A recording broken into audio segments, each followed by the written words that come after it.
오늘은 창세기에 나오는 하나님의 백성 4대 족장 중에 2대 족장인 이삭 이야기를 듣고자 합니다.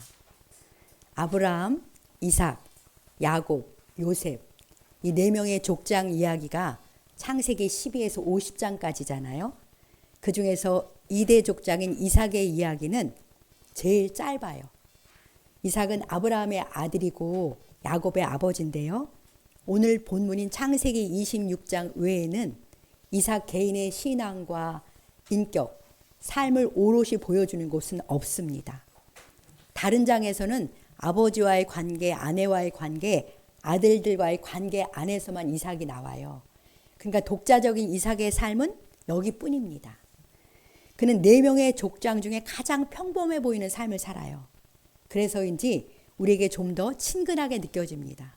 저는 아주 창세기 26장을 특별히 좋아합니다. 이 시간에는 아브라함의 언약의 계승자로서 믿음의 조상 중 한 명인 이삭의 삶을 살펴보면서 우리 주님의 음성을 듣고 싶습니다. 순종과 온유로 하나님 나라를 잇다라는 제목으로 하나님의 말씀을 듣겠습니다. 오늘 성경을 피시면 좋을 텐데요. 이 본문 1절에 보면 아브라함 때처럼 이삭 때에도 가나안 땅에 흉년이 찾아왔습니다.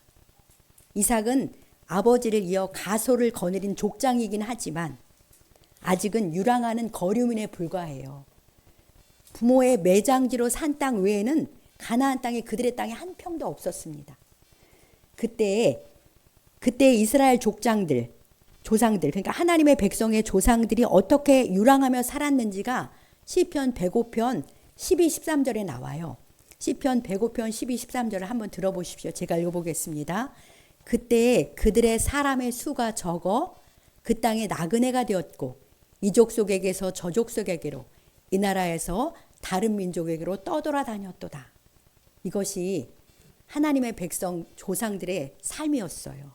참 나그네로 여기저기 떠돌면서 목초지를 따라서 그렇게 옮겨 다니며 살았던 것이죠. 그런데 그나마도 그 땅에 흉년이 들어서 이제는 그랄이라는 블레셋 땅으로 가서 아비멜렉 왕 밑에 있게 된 것입니다. 그런데 2절 3절에 보면 주님이 이렇게 말씀하세요. 이삭에게 하나님이 직접 나타나세요.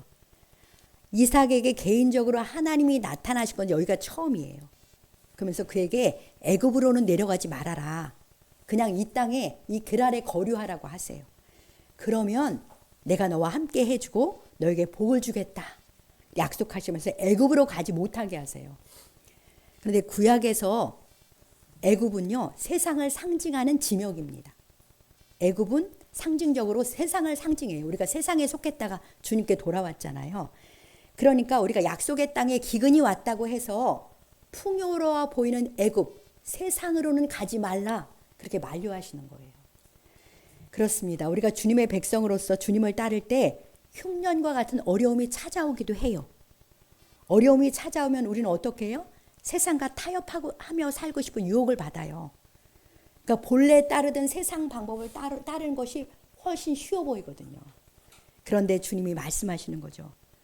주님 따르다 어려움이 올지라도 계속해서 주님의 뜻 안에 머물러 있으라는 거예요.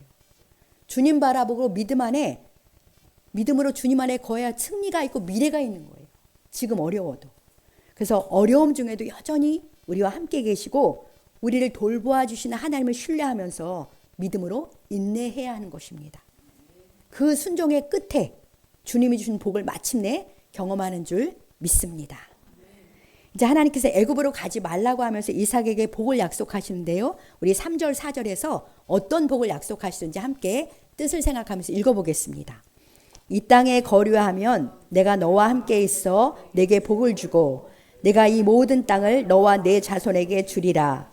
내가 내 아버지 아브라함에게 맹세한 것을 이루어 내 자손을 하늘의 별과 같이 번성하게 하며 이 모든 땅을 내 자손에게 주리니 내 자손으로 말미암아 천하 만민이 복을 얻으리라. 아멘. 정말 와우 아니에요. 너무나 놀라운 약속을 주시는 거예요. 하나님의 말씀에 순종해서 계속 이 그랄 땅, 가나안 땅에 머물면 복을 주시겠다는 거예요. 블레셋 땅도 가나안의 일부잖아요. 그 복은요. 그의 아버지 아브라함에게 주셨던 그 놀라운 약속인데요. 그 약속을 그의 아들인 이삭 너를 통해서도 이룰 것이다. 이렇게 말씀하는 거예요. 먼저는 너의 자손이 하늘의 별처럼 번성할 거다. 이삭의 자손이 하늘의 별처럼 많을 거라고 하고요. 이 약속의 땅인 가나안은 너의 자손의 땅이 될 거다. 뿐만 아니라 너로 말미암아 네 자손으로 말미암아 천하 만민이 복을 받을 것이라는 엄청난 약속을 이삭에게 주시는 거예요.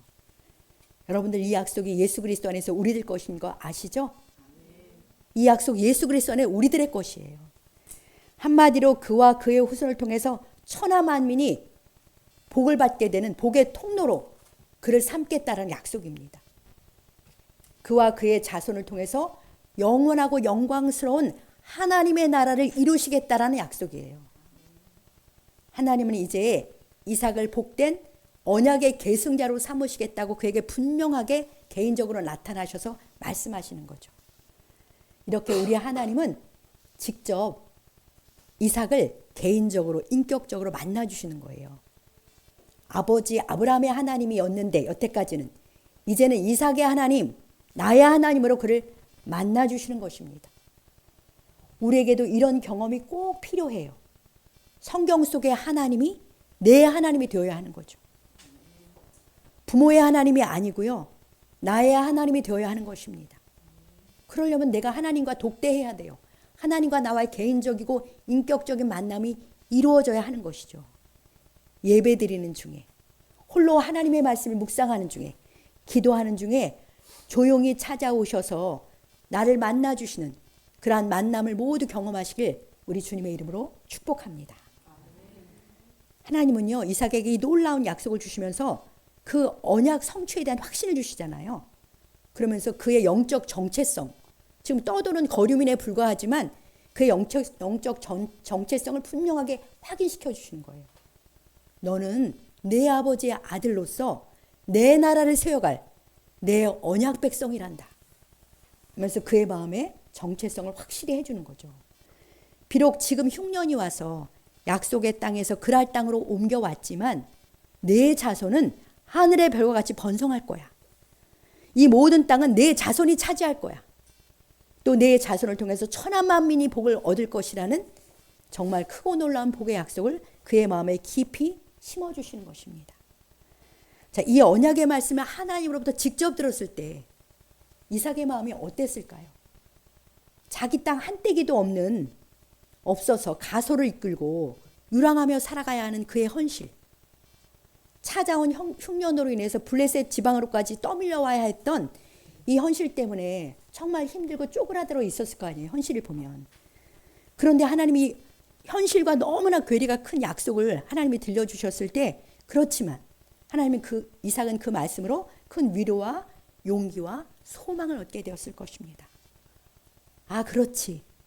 나는 여호와 하나님의 백성이지. 나는 크고 놀라운 하나님의 언약을 상속받은 하나님의 백성이야. 나는 복의 근원이기 때문에 절대 망할 수가 없고 하나님의 약속대로 번성할 거고 저 땅은 결국 내 후손들이 차지할 것이다. 라는 믿음으로 소망이 넘쳤겠지요. 사랑하는 성도 여러분, 이삭의 하나님이 우리의 하나님, 나의 하나님인 줄 믿습니다. 하나님의 백성인 이삭의 인생에 흉년이 찾아왔잖아요. 그런 것처럼 우리 인생 여정에도 굴곡은 항상 있어요. 이 땅에서는 그래요. 평온하고 안정된 날들이 있는가 하면 광야와 골짜기를 지날 때도 분명 찾아옵니다. 이 땅은 천국이 아니니까요.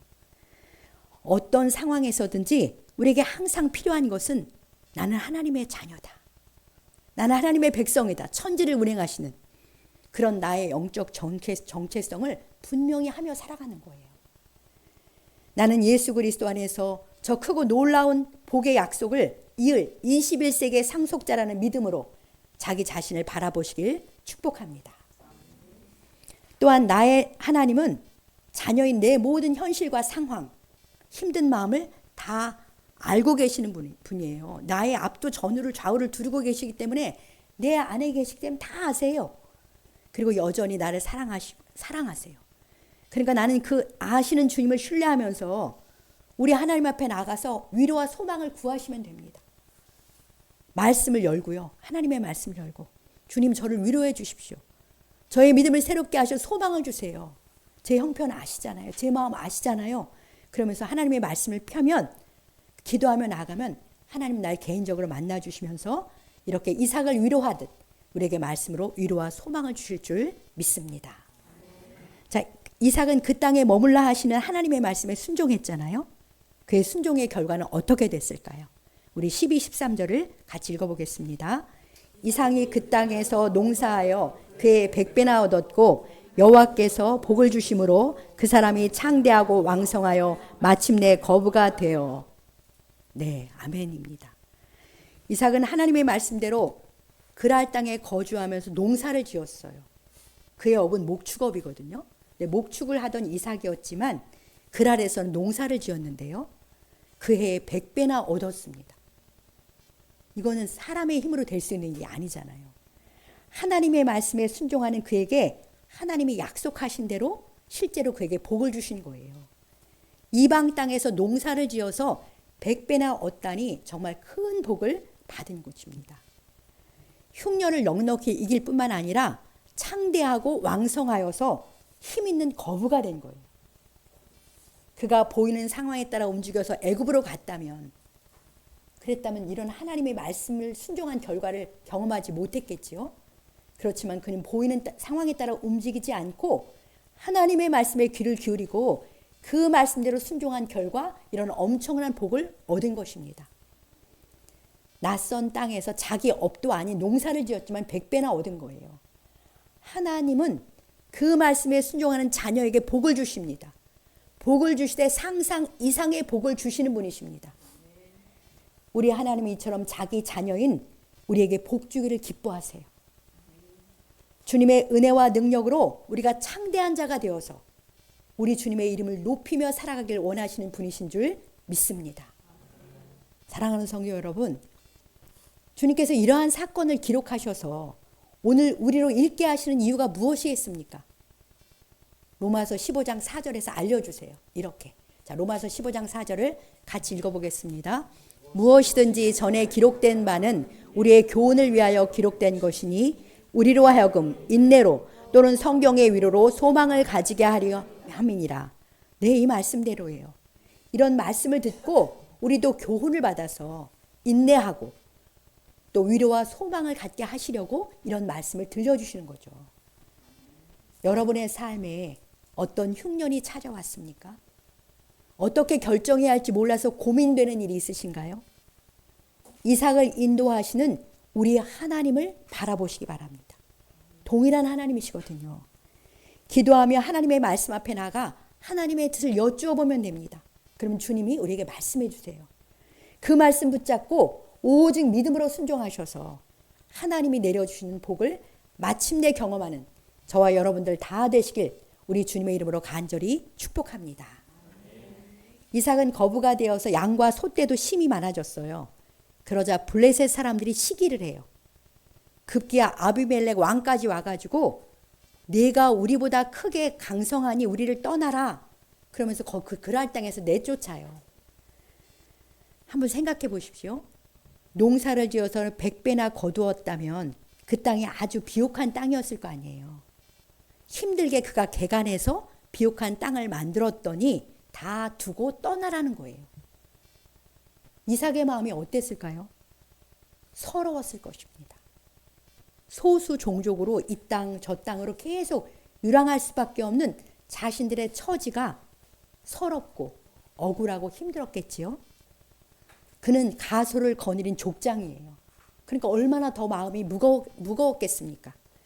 그런데 17절에 보면은 이삭은 어쩔 수 없이 다 놓고 그 땅을 떠나요. 그곳을 떠납니다. 그리고 이번에는 그랄 골짜기로 갑니다. 골짜기에 장막을 치고 거기 거류하는데요. 계속 하나님의 백성이지만 그는 이 땅에서 유랑민, 나그네로 사는 거예요. 이 말씀을 보면서 저는 우리의 삶도, 우리도 하나님의 자녀잖아요. 이 땅에서는 정말 나그네구나 라는 것을 다시 생각할 수 있었습니다. 우리도 언젠가 주님이 부르시겠죠. 주님이 부르시면 이 땅에 있는 거 다 놓고 우리도 영원한 본향으로 돌아갈 것입니다. 그러니 이 세상에서 좋은 것 소유했다 해도 영원히 내 것이냐 움켜쥐고 거기에 소망을 두지는 말아야겠습니다. 시편 119편 56절 말씀 한번 보시겠습니까? 내 소유는 이것이니 곧 주의 법도들을 지킨 것이니이다. 이 말씀대로 우리의 진정한 소유는 하나님의 말씀에 순종한 것뿐이에요. 이렇게 진정한 소유를 가지고 하나님의 말씀에 순종한 그 진정한 소유만 가지고 하나님 앞에 나아가는 그러한 우리가 되길 축복합니다. 그런데요, 이삭은 가는 곳마다 우물을 파요. 팔레스타인 땅은 메마르기 때문에 마실 물, 생수가 늘 필요했어요.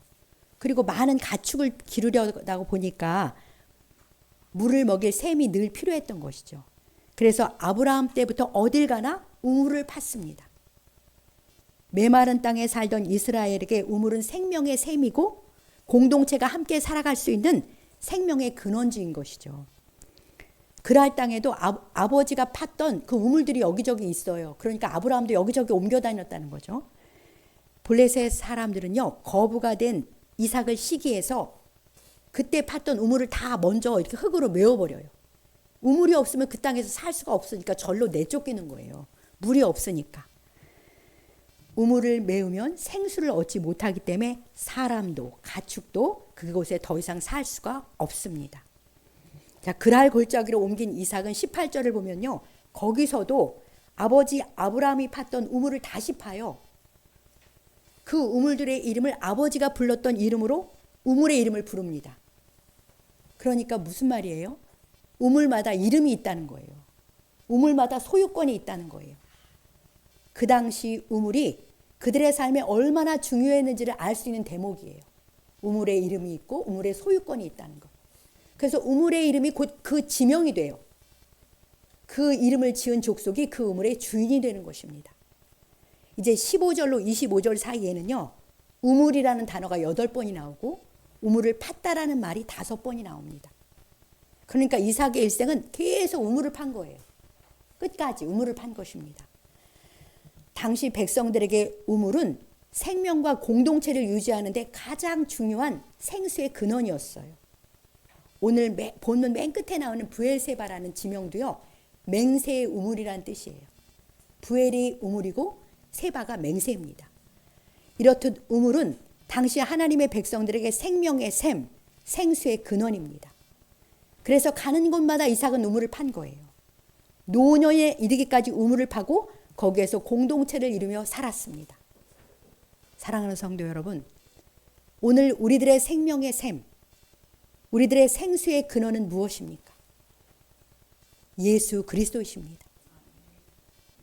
또한 주님의 생명의 말씀이 흘러나오고 주님이 임재해 계시는 교회가 우리의 생명의 샘인 거예요. 생명의 근원지가 되는 것입니다. 그러니까 이삭이 우물을 파고 그 생수의 샘을 중심으로 공동체를 이루어 산 것을 보며 오늘 우리의 어떤 생활이 떠오르십니까? 오늘 우리가 교회를 세우고 그 교회를 중심으로 생수의 근원이신 주님을 만나며 살아가는 것이 떠오르잖아요. 그렇습니다.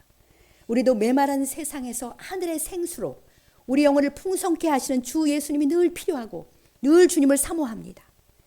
우리는 교회를 통해서 영원히 목마르지 않는 생수의 샘이신 우리 주님을 먹고 마시며 살아가잖아요. 오늘날 우리에게는 교회가 곧 생명의 샘, 생명의 우물인 줄 믿습니다. 교회가 생명의 풍성한 삶의 터전인 거예요. 우리들의 터전인 거예요. 그러니까 우리도 교회를 중심으로 하나님 백성 공동체를 이루며 우리 주님을 먹고 마시며 살아가는 것이죠. 그러니까 이삭이 어디를 가든지 우물을 판 것은 오늘 우리가 주님을 예배하며 생명수를 공급받는 교회 공동체를 세우는 것과 같다고 할 수 있습니다. 우리도 이삭처럼 어디를 가든지 내 우물인 내 교회가 있어야 해요. 그 내 교회를 힘써 함께 세우며 그 교회를 중심으로 서로 사랑하고 서로 돕고 하나된 공동체를 이루며 살아가야 할 줄 믿습니다. 자, 본문 19절로 20절을 함께 읽겠습니다. 19, 20절입니다. 이삭의 종들이 골짜기를 파서 샘 근원을 얻었더니 그랄 목자들이 이삭의 목자와 다투어 이르되 이 물은 우리의 것이라 하며 이삭이 그 다툼으로 말미암아 그 우물 이름을 에색이라 하였으며. 네. 이삭의 종들이 골짜기를 파서 샘 근원을 얻었어요. 그런데 그랄 목자들이 와가지고 또 시기심으로 와서 이 물은 내 거라고 하는, 우리 거라고 하면서 싸움이 일어난 것입니다. 그때 이삭은 더 이상 다투지 않고요. 그냥 그 우물 이름을 다툼, 에색이라고 이렇게 짓고 떠나버려요. 그리고 또 다른 우물을 파는 거예요. 딴 데 가서. 그런데 이번엔 또 적들이 와 또 대적을 하는 거죠. 그러자 이번엔 우물을 대적, 신나라고 짓고는 또 거기서 옮겨 또 다른 우물을 팝니다. 이런 이삭의 태도가 어떻게 보이십니까? 우유부단해 보이기도 하지만 참 온유하지 않습니까? 바보처럼 보일 만큼 온유합니다. 우물을 뺏기고 다른 곳으로 옮겨 또 다른 우물을 계속 판다는 것은 단순한 이사 가는 정도가 아니에요. 어렵게 파서 얻은 생수의 근원, 생명의 샘을 두고 가는 것은 공동체 전체의 삶의 터전을 뺏기는 거예요. 공동체 전체가 생수의 샘을 뺏기고 다른 샘을 찾아 이동해야 하는 아주 큰 시련인 거예요. 메마른 곳에서 샘 근원을 찾는 것이 어디 쉽겠습니까? 그러나 이삭은 다투지 않습니다. 그냥 뺏기고 다른 곳으로 떠나요. 참으로 온유하지요. 인간적으로 보면 유약해 보이기까지 합니다. 이삭은 우물을 메우면 메우는 대로, 자기 거라고 뺏으면 뺏는 대로, 대적하면 대적하는 대로 그냥 져요. 무척 힘들지만 다툼을 피해서 거기를 떠나 다른 우물을 또 파는 거죠. 이것이 이삭의 삶 전체를 대변하는 중요 내용이에요. 하나님의 백성의 2대 족장이 이삭의 삶을 보면 이렇게 참 평범해 보여요. 평생 여기저기 옮겨다니며 우물 판 것이 그의 인생의 대부분이라고 써 있으니까요. 그런데 여기에 그의 특별함과 모범이 있습니다. 이삭의 이런 온유함과 대범함은 어디서 나오는 걸까요? 이삭에게는 청년이었을 때 하나님을 경험한 특별한 간증이 있습니다. 아버지와 함께 모리아산에 올라가서 자신이 번제물로 단에 묶여져서 제물로 바쳐질 뻔했잖아요. 그때 이삭의 나이를 학자들은 37세로 추정을 해요. 우리는 소년이라고 생각했는데 자세한 나이를 아버지 나이, 그의 태어난 나이, 아버지 죽은 나이 다 계산하면 약 37세일 거라고 추정을 하는 거예요. 그러니까 청년이라고 생각하는 거죠. 20대에서. 그때 이삭은 이미 청년이었기 때문에 아버지와 함께 하나님께 자기가 스스로 순종을 해서 제단에 묶였던 거예요. 그 순간 하나님이 어떻게 하셨는지를 이삭은 생생하게 기억하고 있을 것입니다. 하나님께서 아버지의 칼을 막아서셨잖아요. 그리고 자기 목숨을 살리셨고 자기 대신 준비된 순양이 있었습니다. 여호와 이레의 하나님을 생생하게 경험했던 것이죠. 그는 그 죽음의 자리까지 아버지와 함께 하나님께 굴복해본, 순종해본 참으로 온유한 청년이었어요. 그는 이제도 다툼을 피하고 그 우물을 포기하면 또 하나님이 준비하시는 또 다른 우물을 주실 것을 믿었기 때문에, 언제 어디서나 함께 하시며 준비하시는 하나님을 믿었기 때문에 그는 이처럼 온유할 수 있었던 것입니다. 이처럼 온유한 이삭이요, 바로 우리 주님 예수 그리스도를 예표하는 거예요. 예수님이 그러셨잖아요. 나는 마음이 온유하고 겸손하다, 이렇게 말씀하셨잖아요.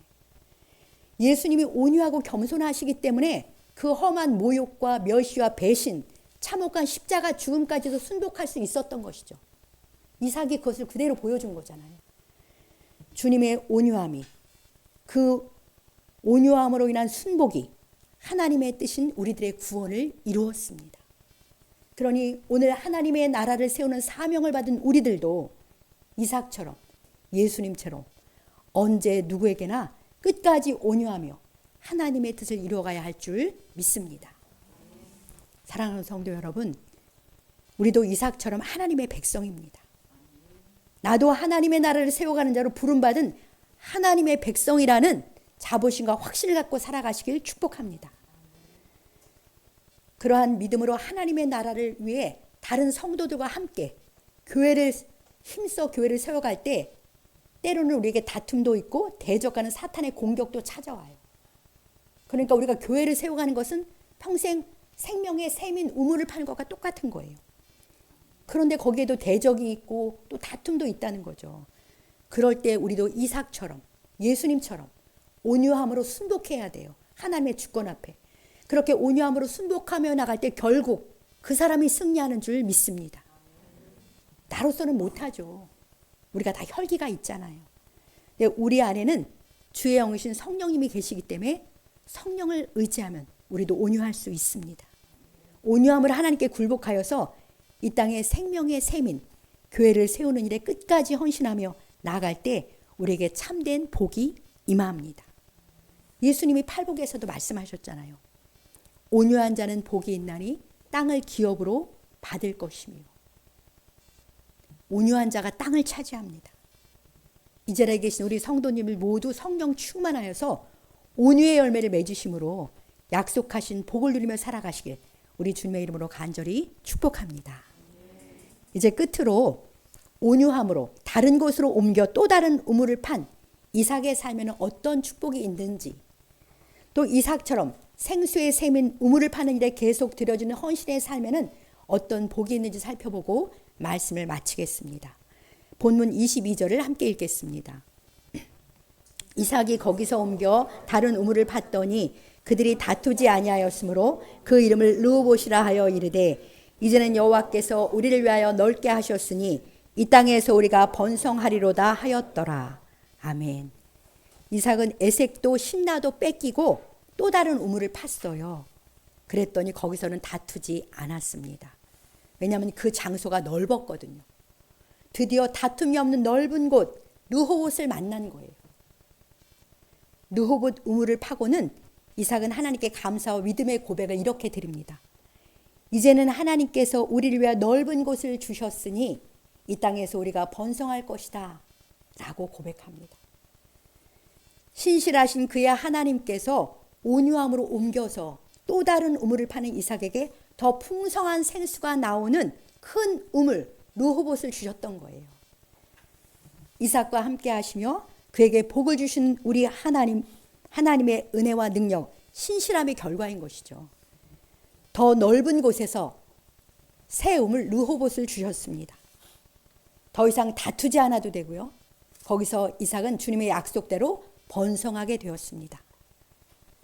그렇습니다. 부당하고 억울한 일에 대하여 다투지 않고 온유하게 물러났을 때 주님께서 축복하십니다. 주님의 향기를 바라는 그 자녀의 삶을 그냥 두시지 않아요. 하나님이 개입하셔서 마침내 넓히시고 번성케 하시는 줄 믿습니다. 우리 주님이 예비하신 생명의 삶, 르호봇을 만나게 되는 것이죠. 넓고 번성하는 복, 그의 영적 지경을 넓히시면서 더욱 번성하게 하시는 거예요.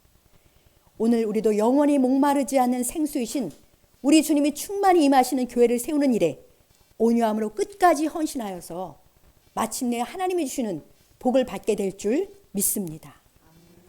우물 파는 일은 쉽지 않습니다.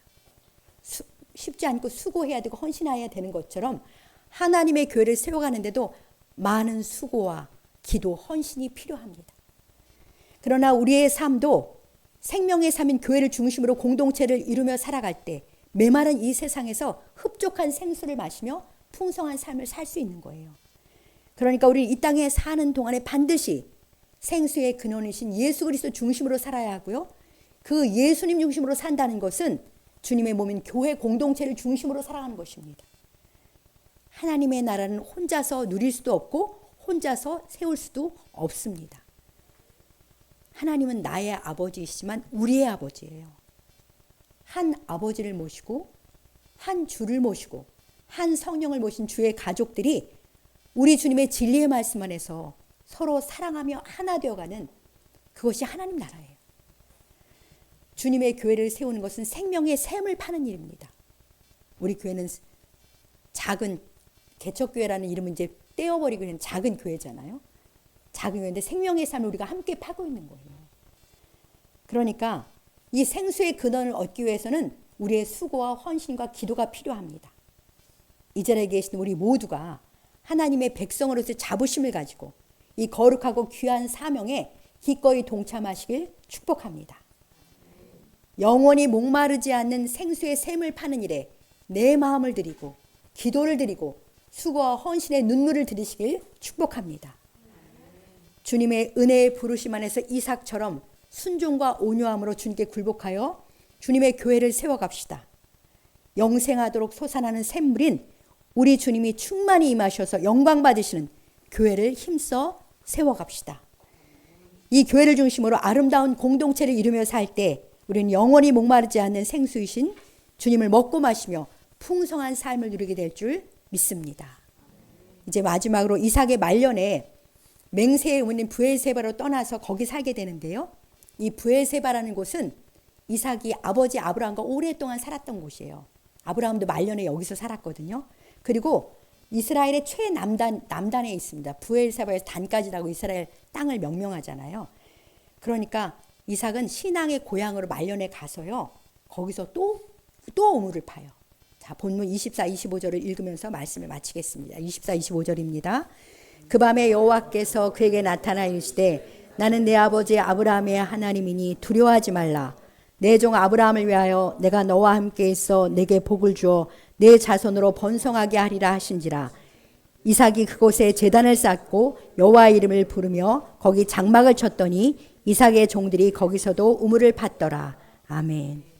네, 제 개인적으로는 이 참된 교회가 브엘세바라고 믿고 우물을 파는 일에 들여지고 있는 것입니다. 인생 끝날 때까지 생명의 샘인 교회를 세워 주님을 예배하고 주님의 이름을 부르며 교회를 중심으로 공동체를 이루며 살아가는, 그래서 하나님이 약속하신 복, 무슨 복이에요? 내 자손으로 번성케 하리라. 이러한 복을 누리며 살아가시길 우리 주님의 이름으로 간절히 축복합니다.